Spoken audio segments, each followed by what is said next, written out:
Bapa, Putra, dan Roh Kudus. Amin. Allah Bapa di surga, puji syukur kami aturkan kepadamu, bahwa Engkau memberikan kepada kami Santo Pius ke-10 yang membaharui gereja dari dalam, membaharui liturgi, membaharui sakramen, terutama sakramen Ekaristi yang boleh dirayakan setiap hari, dan anak-anak yang berusia 12 tahun diperbolehkan untuk menerima tubuh putramu Yesus. Terima kasih Tuhan. Engkau selalu membaharui gereja dengan sesuatu yang baru sesuai dengan tanda-tanda zaman. Berkatilah gereja kami yang menghadapi soal-soal yang tidak mudah, yang pelik di zaman ini, sehingga dapat mengarunginya dengan penuh iman dan kasih. Berkatilah paus, uskup, para imam, dan semua saja yang terlibat dalam gereja. Terpujilah namamu kini dan sepanjang segala masa. Amin. Para saudaraku terkasih dalam Kristus, hari ini Yesus mengingatkan kita akan satu hal yang menurut saya penting dan mendasar. Apa? Kita tidak boleh jatuh dalam eksternalisme, dalam hal-hal yang lahiriah, dalam hal-hal yang eksternal, dalam hal-hal yang kelihatan. Bukan tidak penting, tetap penting dan tetap perlu. Tetapi jangan lupa bahwa yang di luar itu berasal dari dalam. Dari apa yang di lubuk hati kita yang terdalam.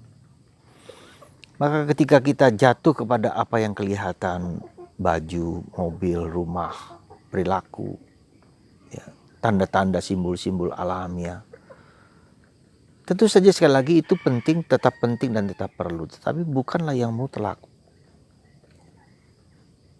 Dan itulah yang dikecam Yesus hari ini. Orang Farisi, ahli Taurat, yang sangat menekankan aspek lahiriah. Dan itu pula yang kalau mau jujur, apa yang dilakukan oleh saudara-saudara kita di sekitar kita yang sangat menekankan aspek lahiriah itu. Dan mereka mengira yang lahiriah itu adalah sungguh-sungguh merupakan ungkapan dari apa yang di dalam. Meski benar, tapi ketika jatuh kepada yang lahiriah menjadi yang mutlak, yang menjadi ukuran, maka jatuhlah kepada perilaku-perilaku yang tidak selalu sesuai dengan hati nurani manusia. Ya. Kita lihat sebentar beberapa informasi di medsos ketika Taliban menguasai Afghanistan, jadi mereka sangat menekankan aspek itu, gitu loh.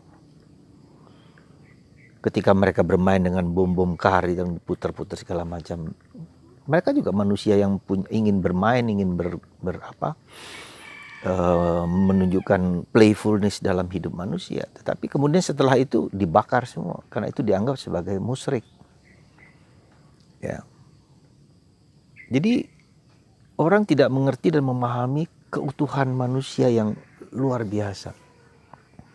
Menjadi sangat radikal, menjadi sangat puritanisme, menjadi sangat kaku. Ya. Bahkan kita lihat, bahkan kalau mau jujur ada perlakuan-perlakuan terhadap wanita yang sangat diskriminatif, sangat-sangat diskriminatif. Jadi pemahaman-pemahaman yang sektarian, yang sempit, yang kaku ini karena menampilkan apa-apa yang lahiriah. Padahal perjalanan hidup rohani, kita sebut saja rohani, yang nggak kelihatan. Maka itu sebetulnya perjalanan ke batin. Ya.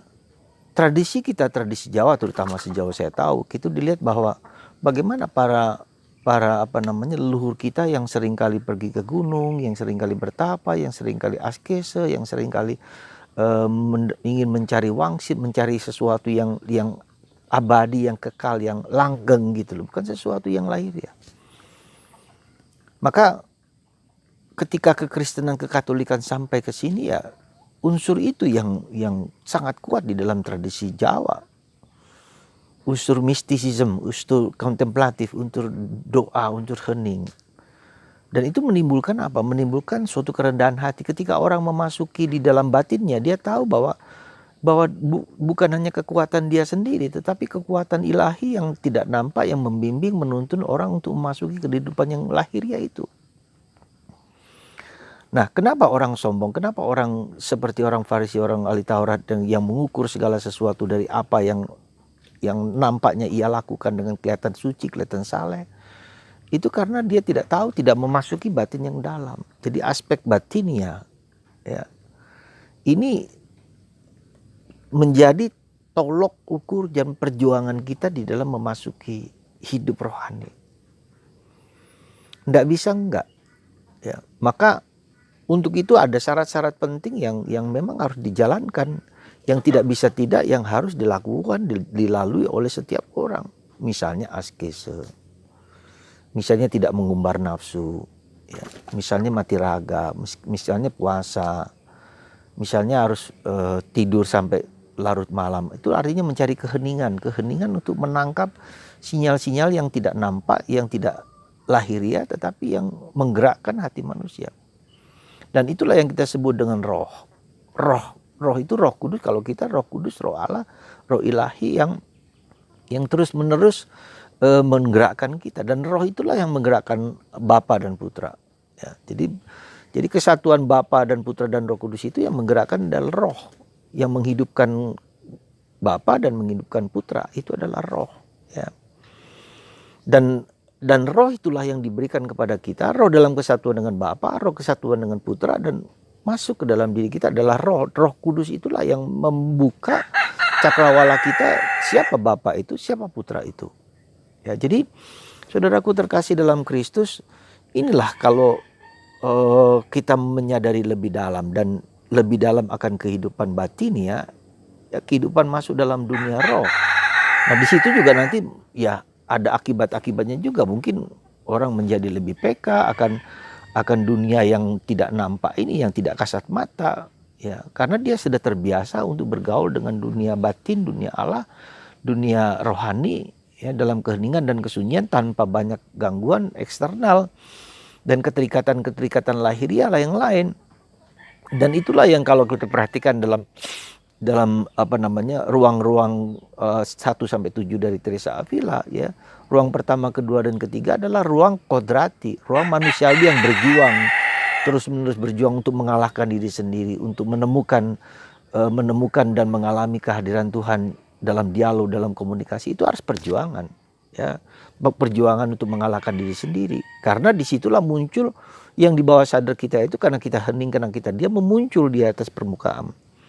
Dan itu yang muncul itu bukan hanya yang positif, yang negatif pun muncul, ya, bawah sadar kita. Dan itu bukan hanya kita sekarang, jadi leluhur kita juga datang itu masuk di bawah sadar kita. Tradisi-tradisi, budaya setempat dan seterusnya itu berada dalam tataran bawah sadar, dan itu muncul. Entah itu positif, entah itu negatif, yang memberikan informasi, yang memberikan kekuatan, memberikan pemahaman yang lebih dalam akan kekuatan Allah, akan keselamatan. Nah, disitulah kita lihat dalam, kalau Roh Kudus, roh kita, yang roh Tuhan yang diberikan kepada kita itu dicurahkan kepada kita, itulah yang membimbing hidup kita, menjadi guru kita yang utama. Jadi saudaraku terkasih dalam Kristus, semoga di masa pandemi ini, di saat-saat kita semua, ya, untuk memasuki padang gurun. Sebetulnya kalau saya jujur mengatakan, masa pandemi ini adalah masa padang gurun, ya. Masa di mana kita masuk dalam dunia batin kita, di luar tidak lagi menarik, ya, bahkan dilarang, ya. Mudah-mudahan itu juga tidak membuat kita menjadi nanti setelah dilepas lalu orang menjadi liar. Coba saja ketika nanti mall mulai dibuka, orang menjadi liar, ingin memenuhi kembali, jadi tidak berhasil memasuki batin yang mendalam. Ya, seperti itu harapan kita, bahwa kita semakin masuk ke kedalaman, dan itu membosankan, itu menjenuhkan, dan itu tidak menarik, tidak memikat gitu loh.